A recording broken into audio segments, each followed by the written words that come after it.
Howdy folks, how y'all doing?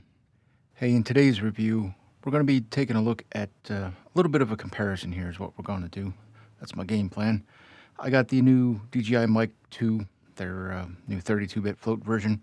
Pretty cool apparatus. I want to do a comparison to the Rode Go 2, which I've been using for, well, about 2 years now, I guess. Recently got these, but I've had them for quite a while. Very similar in capability and function, equipment, what you receive and whatnot. There's not a lot of difference there. But what I want to do here primarily, I want to do a technical review acoustically, which is what nobody else seems to do. And it's the most important information that I require for a speaker or a piece of audio equipment of any nature, of any kind. It doesn't matter if it makes sound or records sound. I need the specs. I need the frequency response. Nobody's out there measuring it, so I'm going to do that here today. We're going to do a little bit of comparison between the Rode and the DJI and see what the difference is all about, if there's a difference, right? Right out of the box, I'm going to mention something here. Freaking love these things. The form factor. They're so cool. They're so tiny, so much potential, and literally in the palm of my hand. You could hide these things all over the place. Freaking awesome! I love them. I love the Rode as well in that regard, but in just design, oh come on, there's no contest here. Check it out. I know one versus the other. There's no contest. The DJI gets it in the looks department. One thing that I want to mention here real quick, the receiver. Oh, I love it. I love it. You know, it's teeny tiny. Let me power it on real quick.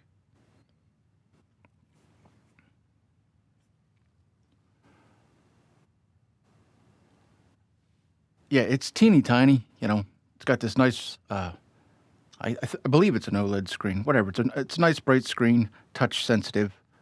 You know, gets a little brighter if you touch it. One thing I hate about it, though, this was just poorly designed in the attachment department. Let's say you have one of these, which is exactly how I configure mine on this rig that I'm currently using. I use a little auxiliary mount like this, and if you go and you stick that in there, you know, look at that. What are you going to do with that? Nothing. You got to use a piece of paper, you know, make up a little shim. I'm getting there. Come on now. Yeah, you got to make up a little shim to, you know, kind of hold it in place. Otherwise, you know, well, that's just, you know, somebody wasn't putting a lot of time or effort into making it kind of usable, really. The Rode, well, well, I'll just show you with this. It uses a spring clip. Right? I mean, that, boom, done. You know, that's not going anywhere. Shake the crap out of that, and it's just on there. Much better design in this regard. However, if you want to attach this to your shirt, yeah, DJI kind of wins because this is a metal clip. I mean, it still does the springy thing, but it comes with a magnet. Metal, magnet, A's and B's go together like yo and like so, and there you go. I had to make a magnetic mount for the Rode, and I'll put a link to that up there where I did that video. I homemade a bracket and whatnot, and real easy to do. I'll show you how I do it up there. But yeah, the DJI gets it's going to get dinged to mark at least a point for you know, just not putting any thought into that one whatsoever. But it gains a mark because the bracketry here is already metal, magnetic, and all the pieces and parts you require to make that attachment are included. Unlike with the Rode, that's a separate option you have to buy with these to make them magnetically attachable. So that kind of sucks. The charging case, right? I like it. It's teeny tiny. It charges the mics. It holds the mics and all that jazz. One thing it will not do that the oh, I'll show you in just a second here. If you put one of these little furry things on, like so, and then you stick them in the charging case like yo, well, there you go. nothing doing. Can't get her done with that technology. Now, Rode doesn't give you a charging case. This is an aftermarket charging case from 𝐜𝐨𝐫𝐫𝐞, I believe is the pronunciation. So, you know, it didn't come with it. You got to buy it separate. But once you get this or other brands of the same basic thing, there's a bunch of different companies make them. But you can keep the wind muff attached to one of the receivers, and it all fits nice and tidy, just like that. But again, that's a third-party device. It's an aftermarket device. You know, I don't know if I should mention it here, but I don't know if it's quite fair to compare the aftermarket stuff to what's included with the OEM. But I just wanted to point it out. That one will hold all of the auxiliary stuff with the cables and everything, and the DJI one does not. The Rode comes with this little pouch, you know, just a soft Velcro pouch. The DJI, you know, same idea, just a different form factor with a little zipper on it.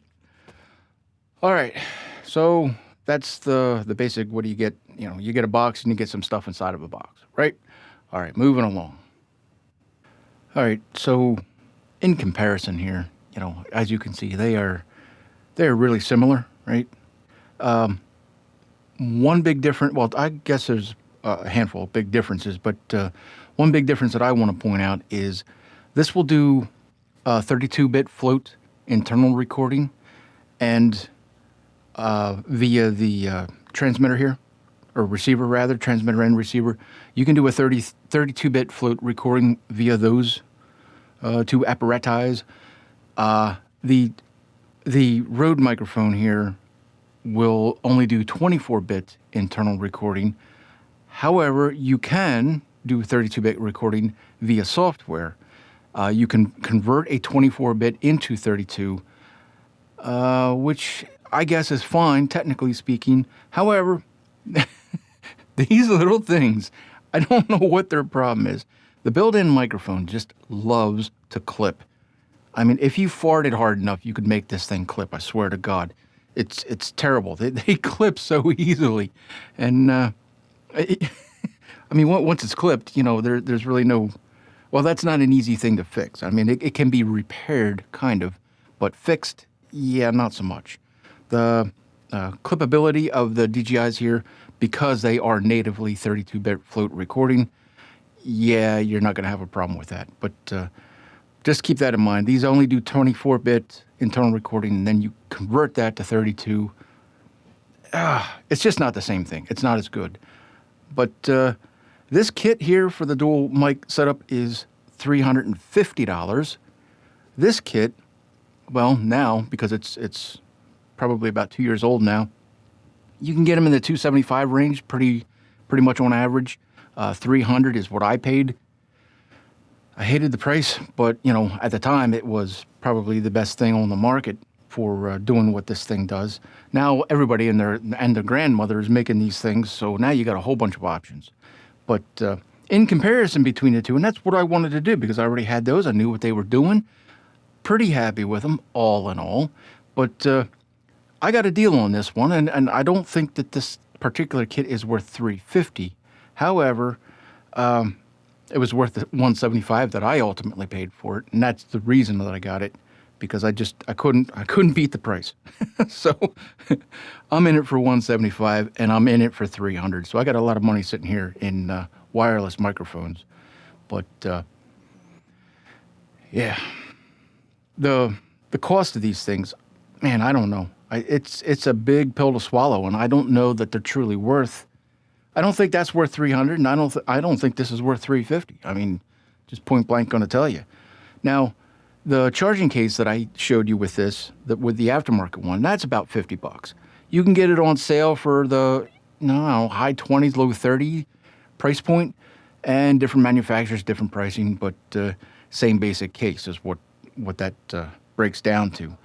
So, I mean, you're ultimately in it. By the time you get a charging case, you're in it for $350 here, and this one comes with a charging case, and it's $350 there.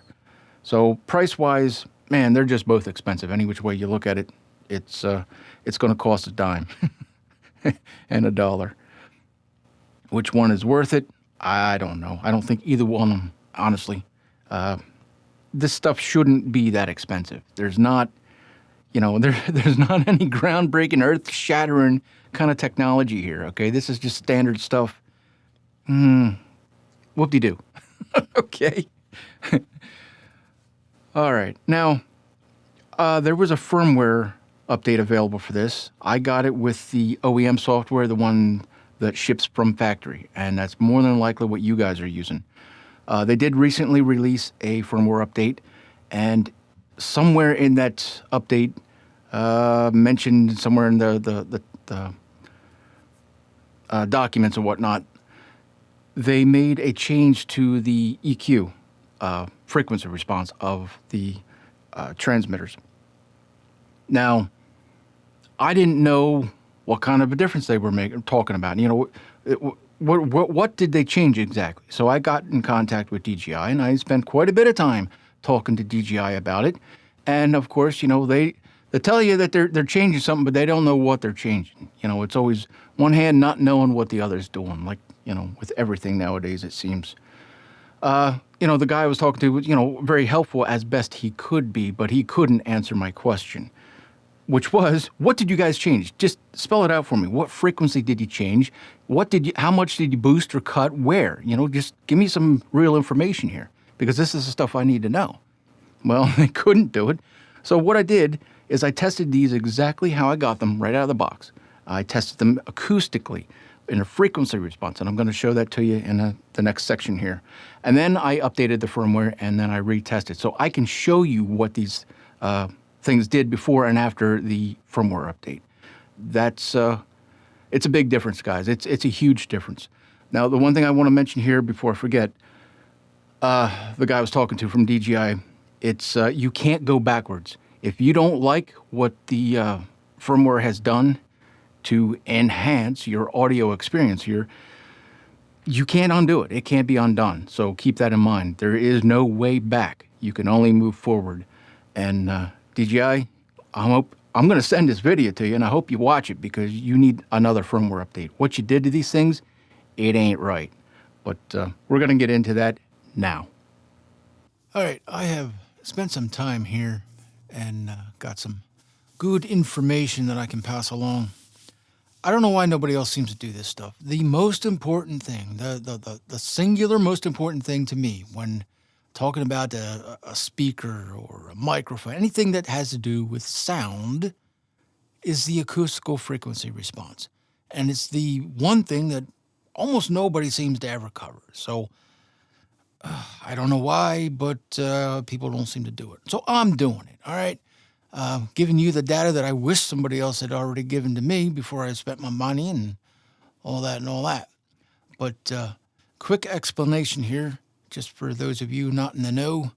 I'm using 𝐟𝐢𝐫𝐽, and I'm starting with a flat line. This is damn flat. I mean, in the acoustic frequency response realm, the real world here, that is damn flat. That is my source. This is what's making the sound. And anything that deviates from these little bit of ripples here, which is still essentially a flat line, is going to be, it's going to sound bad. It basically is how that's going to break down. You don't want peaks and valleys. You don't want anything jumping out or anything falling into a hole. You just want a nice, smooth, flat frequency response. And it's the one thing that almost none of these microphone manufacturers seem to achieve. And I don't understand it. They create firmware that modifies the frequency response of the microphone, and they do everything except make it flat. So what we're doing here, I got the OEM firmware in this particular set of microphones. And forgive me, I did not write down the number. I don't know what the model number, the firmware number is, but I can tell you what I upgraded to. And I did a test before and after, so we can get some real world data here. We can know exactly what this firmware has done to our system. You're going to know if you want to install the firmware or if you want to keep the factory stuff. The version that I installed was this. Naturally, there is only one available at the time of making this video. So you have the same option that I got, right? You either have this upgrade or you got the stuff the devices were shipped with. And I can't remember the model number. It was something different than this. I didn't write it down, so my bad, my apologies. All right, so this is what it should do when I run a frequency sweep and take a recording, right? And I tested this a whole bunch of different ways. We're just going to go through it as quickly as I can here. The microphone 1 is here, that green line. That's what it did with the OEM firmware with the USB connection.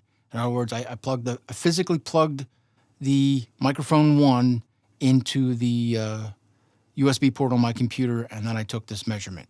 All right. If it was flat, it would match this red line. It is anything but flat. The red line is the source, the noise that I was producing, and the green line is what the microphone recorded. That's how far out of range the DJI microphone is. Now, I did the second microphone the exact same way, and I did that for comparison reasons. I wanted to see how close the two microphones were to each other. And you're looking at it right there. Microphone 1 does that, microphone 2 does that. They are basically printing numbers. They are very, very closely matched.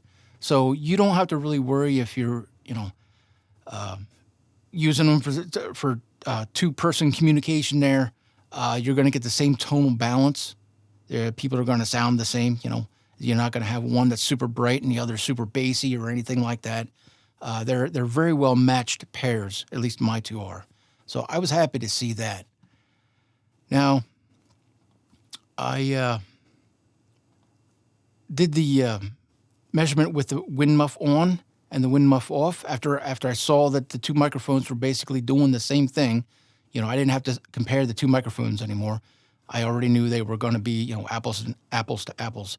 So then I put the wind muff on the number 4 here. That's what it did with the wind muff on. And that's what it did with the wind muff off. Now, I saw this. I did an in-depth review just like this with the Rode Go 2 microphones, and that link will be, up there in the top right. It'll be down there in the description. All this stuff will be everywhere I can stick it. I'll stick a link, and you can view at your leisure. But the Rode microphones did the same damn thing. They would boost this top end right here, and this is where sibilance lives. This is not a good area to boost.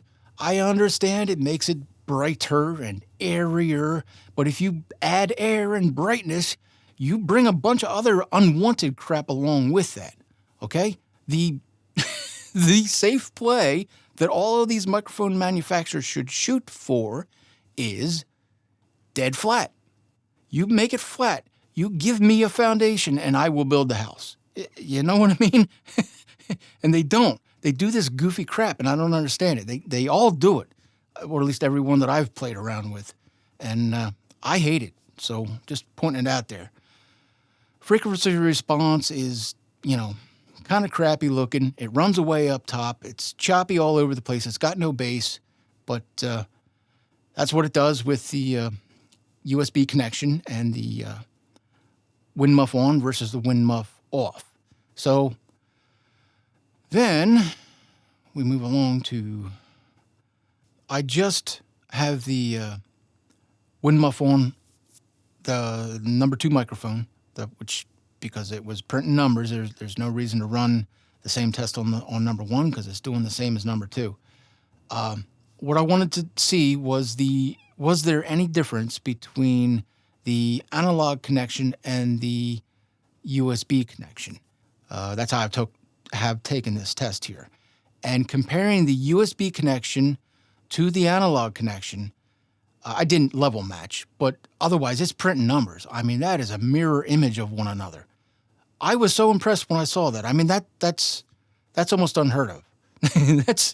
That is almost unheard of. I was really impressed when I saw that. So, yeah, it doesn't matter how you connect. You know, if you want to connect to your cell phone or a PC, it does not matter one way or the other which one you use. You know, use the aux cable or the USB cable. They're both going to give you the exact same results. Now, that's what it did with the original OEM firmware. Let's see what happens once we ditch that and upgrade to the new firmware. All right, now we've got the second mic with the wind muff on, and the they're both connected via analog, via the 3.5mm aux cable, and the only difference here is old firmware versus new firmware. This is what it did out of the box from day one. This is the OEM firmware, the stuff that it ships with, and this is what the new firmware did. World of difference right here. Not necessarily in a good way, though. I'll tell you what, it's kind of 50-50, because this running away up top here, there ain't nothing right about that. Stop doing that. All of you, every one of you damn manufacturers making microphones and recording apparatus, it is your frickin' job to make this stuff flat. It is my job to build the house on your flat foundation. Give me a flat foundation, because this stuff is ridiculous. This is somebody trying to tell you what sounds good to you. Don't you ever tell me what sounds good to me. I will tell you, damn it. Give me dead flat. I will tweak and tune it if I want to. But forcing me to endure this, oh, that just pisses me right off. And it really does. I'm starting to take it a little personal because everybody keeps doing this to me. Just stop. I mean, it's not rocket science. This stuff is dirt simple. Make it flat. Make it dead flat. And then we will, us users, us audio engineers, us technicians, we will take it from there. Okay? Stop telling me what you think I should have, because you're wrong. You're just dead wrong. Hi. All right, moving on. Okay, and then here with 7 and 8, I was just reconfirming that the firmware didn't screw up our analog versus USB connection. And again, it's printing numbers. I mean, they're mirror images of one another. Again, it makes no difference which connection you choose, 3.5 aux or USB, you know, pick one, it don't matter. So just using the USB now, and just for comparison's sake, this is with the new firmware in the DJI mics, right? I want to show you what it does in comparison to the Rode Go 2s in their most recent firmware configuration. Bit of a difference now, ain't it? Now, you might think, well, the DJI looks so much better because it's a wider dynamic range and all that. Yeah, it is. However, you're basically going to have problems that if you're using this for vocals, just you know, stick it to your shirt and talk into the thing, you're basically going to want to cut it off right around 100 hertz. So you're not going to use any of this low end. This will come in handy if you're at a rock concert or you want to get, you know, more full range background noise, but not for vocals. This is too bassy, too boomy. Most of us just cut this off anyway. We create a low shelf filter here and knock it off between 80 and 100 hertz. Most of us do that. Everybody should do that. Hint, hint, hint. So is the Rode that much worse there? No, not really. The Rode could use a little push on the low end, but it's not running away on the top end anymore like it used to. Rode did this exact same thing, and go look at my review on the Rode Go 2s if you want to see what that was all about. I did the same basic in-depth analysis of those, and you know, they were running away just like the DJIs are currently. Rode finally got that fixed. I don't know what version of firmware they got it fixed, but I'm running the latest version that's available for the Rode Go 2s, and that's the current frequency response currently. So, like I said, you might think the DJI is a little more full range, and it is by the numbers, but which one would actually be better for a talking head? Yeah, I'm kind of thinking it's going to be the Rode. Honestly, it's flatter in the basic range where voices are going to live is how that's breaking down for me. But you got to pick your own poison there, right? If you don't have a Rode Go 2, then you don't have to worry about it at all, right? Now, the Rodes had a problem, or at least for me, they had a major problem with the wind muff on versus the wind muff off. They were boosting hard, something fierce, as soon as you put that wind muff on. They were really cranking up around the 3 to 6K range. And that's just a kill zone where Sibilance wants to live all the time. I remeasured with their latest firmware, and they're still boosting. You can see it right there. Let me get this out of the way. This is what the Rode's doing with the wind muff on, and this is what the Rode's doing with the wind muff off. They're still pushing that range. They're still boosting, but not nearly as bad as the DJI is currently. DJI, come on, guys. Come on, seriously. Get a ruler, study its flatness, and then make the frequency response match it, okay? Please, could you please just do that for us all? You know, stop with this curve bullshit. That's what it is. It's just bullshit. Oh, man. Now, this is what the DJI microphone is doing with the newest firmware. And if you want to correct it, guess what? It is correctable. This is what I got it to finally achieve. Right there. That's real damn good, guys, gals, ladies and gents. It does this with the latest firmware out of the, as soon as you install it, this is your frequency response. But with a little tweaking and tuning, this is how good you can get it. And just to back it up here, where we began, that's my source. Where we ended, that's looking real damn good now, ain't it, guys?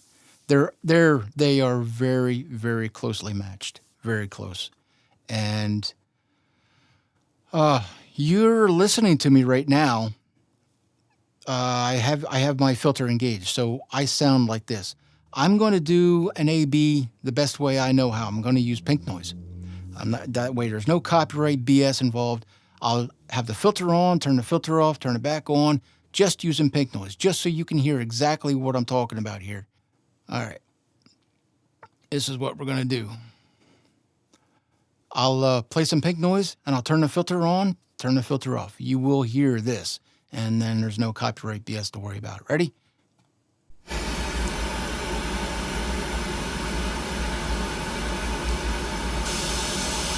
Filter off. On.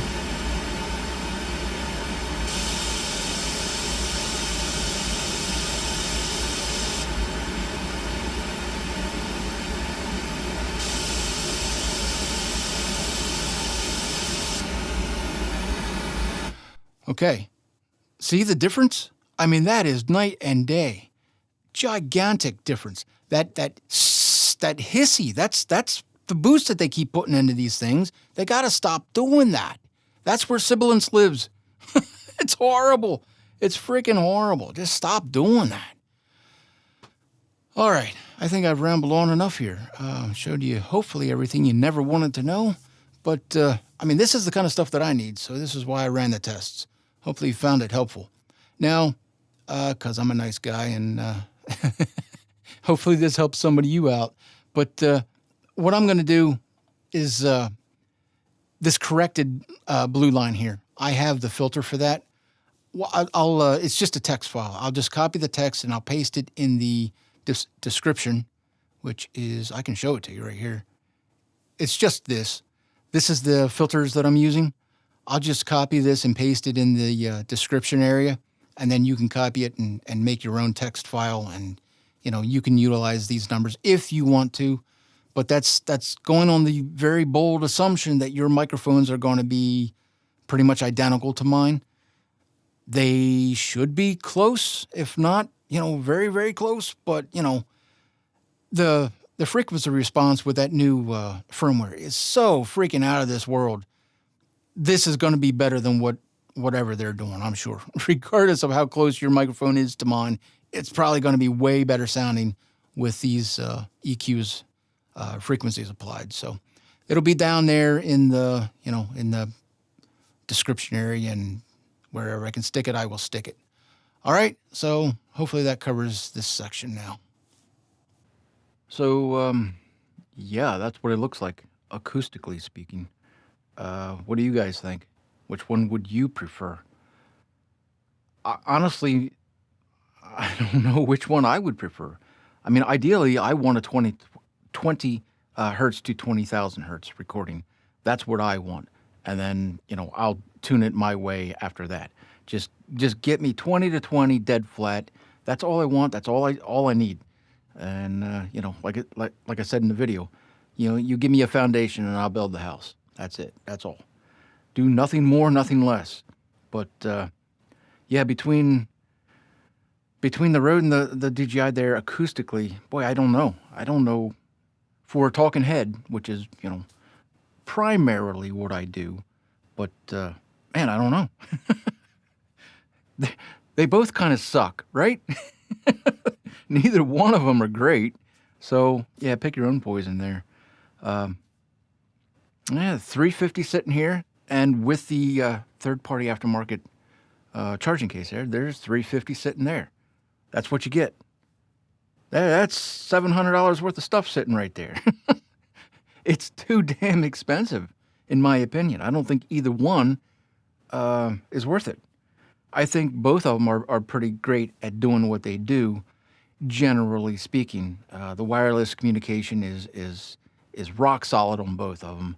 I mean, you can go, I don't know, hundreds and hundreds of feet line of sight, and they don't drop they don't drop signal at all. They're just rock solid there. Does that matter? I mean, who's going much more than 50 feet away? I don't know. 800 foot, 1,000 foot, whatever they're rated for is way overkill. But they both do it, and they do it very well. Wireless connection, awesome. I like the style of this. In fact, I love the style of this. This little transparent. Well, it's not transparent. It's a little smoked, but it's clear actually. It's just a little smoked color. That see-through thing there. I love that. I just something about it. I don't know what it is. It's just something about that. I freaking love that. DJI definitely takes the win here in the looks department, style department. Yeah, that's so freaking cool. I think they both belong at 200. I wouldn't really have a problem at 199 for everything you see there. If you could get them both, all inclusive, exactly what you see right there at 199, I'd be all for it. But 350, I don't know. I just take offense. I'm going to take that offense a little bit on the personal side too. I don't see it. I don't see it. It's not worth that. Well, I can't think of anything else to really mention here. Links to everything will be, down there in the description. If you want one piece or both pieces or any piece of one kit, all links will be down there in the description, the comment section. Wherever I can stick the links, I'll stick the links. I did the whole review on this one. I'll put that link, up there if you want to see a little deeper dive on it. And yeah, I think I've said everything I wanted to say here. Let's wrap this video up, shall we? You know me, stars are for restaurants. We don't do stars around here. On a proper numerical scale from 0 to 10, where would I rate this? It's freaking cool, and I really like it. I just don't like the price, and I am not at all thrilled about the frequency response. But if you plug a lapel mic in, an aftermarket lapel mic into the receiver, that changes the story. So a different microphone is going to give you a different response. If you don't want to use the built-in mic, well, then you just got to add your own. That's not the end of the world. It's just annoying is what it breaks down to for me. Man, they're so cool. Both of them are freaking cool. No software with this. You do get software with that, but if that matters to you, that's maybe something to consider. For me, it really, it's 6 of one, half another. It doesn't matter that much to me. Acoustically, that's what matters to me. So on a 0 to 10, I'm going to give this a 7. I would rate this much higher. Oh man, I mean, I love the form factor so much. That's such a cool little tool right there. But I just can't get over the frequency response. The frequency response sucks. Don't be running away on the top end like that. Don't you ever do that to me. You're just gonna piss me off. And I mean, the original firmware sucked. It wasn't no good on the frequency response, and then they fixed it and made it worse. I mean, it's better in some areas, and then a whole lot worse in others. Just stop doing that. Yeah, I can't give it more than a 7. That's it. That's where I'm at. It's a 7. DJI, fix your firmware. Do what I suggested. Do what I did. Okay? And for you guys that, want to fix this thing, the text file that you need is down there in the description. So once you get them flat, then it works fine. We're going to wrap her up right here. I hope you guys found this helpful. Give me one of these, thumbs, subscribe, bells, whistles, all that jazz. Or if you hated the video, I guess give me one of those. But, all right, guys, thanks for hanging out, and we'll see you in the next one. All right, cheers.